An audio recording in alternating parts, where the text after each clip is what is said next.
symbolizing process which we call thinking. The use of signs, words, symbols, numbers to represent what's going on in the external world or the world of nature leads us into a curious confusion that we confuse the symbolic process with the actual world, and always hoping, always thinking that the next time will be it. And this, of course, is an eternal illusion. It's much better. Actually, one would be much happier to think that the future is simply deteriorating. I can explain that very simply.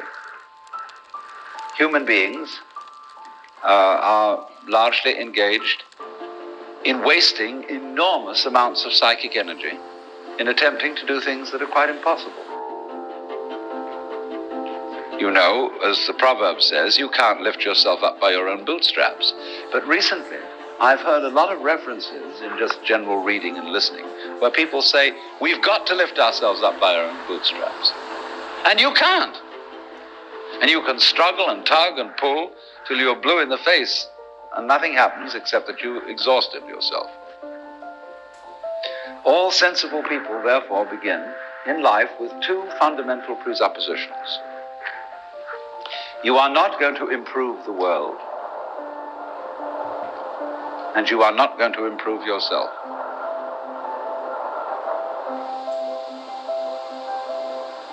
You are just what you are. Once you have accepted that situation, you have an enormous amount of energy available to do things that can be done. And everybody else looking at you from an external point of view will say, my God, how much so-and-so has improved.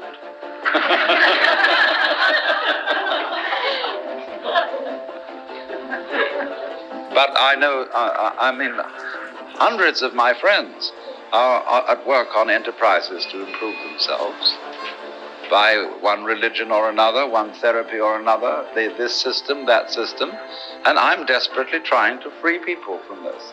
And I suppose that makes me a messiah of some kind. But the thing is that you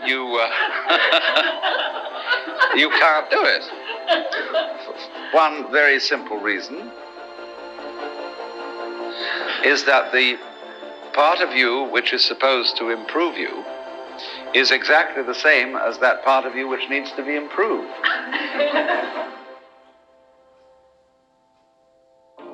In other words, there isn't any real distinction between bad me and good I, between the higher self, which is spiritual, and the lower self, which is animal. It's all of a piece. You are this organism, this integrated, fascinating energy pattern.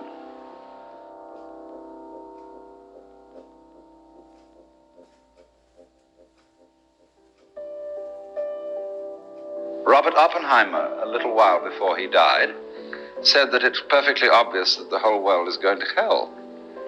The only possible chance that it might not is that we do not attempt to prevent it from doing so. Because you see, all the troubles going on in the world now are being supervised by people with very good intentions. Their attempts to keep things in order, to clean things up, to forbid this and prevent that possible horrendous damage.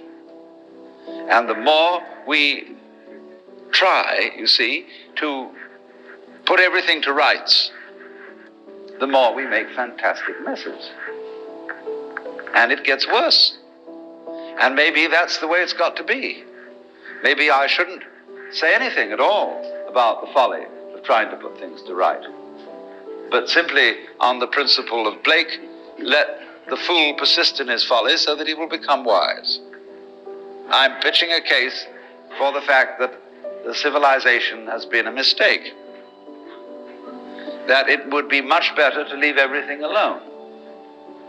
The wild animals are wiser than we,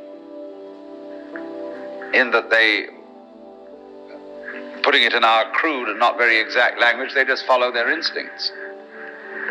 And if a moth mistakes a flame for the signal on which it gets a mating call and flies into the flame, so what? That just keeps the moth population down. And the moth doesn't worry. You know, it doesn't go buzzing around in a state of anxiety. It doesn't think consciously about the future. At least we suppose this is so. And therefore, it isn't troubled. And but the species of moths goes on and on and on. And so far as we know, it's been around for an incredibly long time. Now, we who look before and after, as Emerson says, and predict, and are always concerned whether this generation is going to be better or worse than the one that came before, we are tormented. And we just don't realize, because of this tremendous preoccupation with time, we don't realize how beautiful we are, in spite of ourselves. Because you see, the conscious radar is a troubleshooter. It's always on the watch out for variations in the environment which may bring about disaster. And so our consciousness is from one day's end to another entirely preoccupied with time and with planning and with what has been and with what will be. And since troubleshooting is its function, we then get the general feeling that man is born to trouble.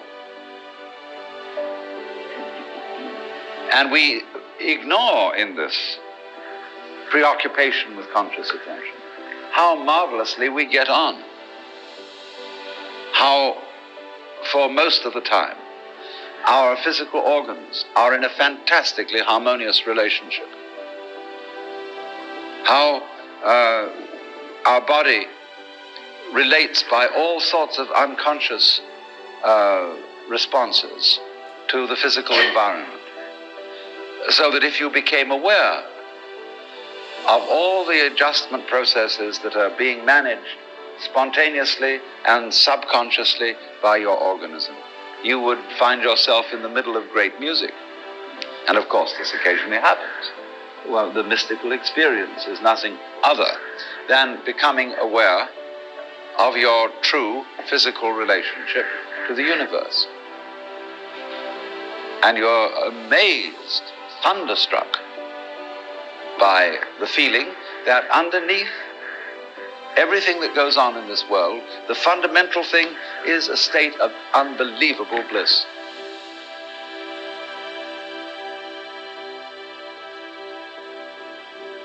The thing is that oneself is certainly not the stream of consciousness. Oneself is everything that goes on underneath that.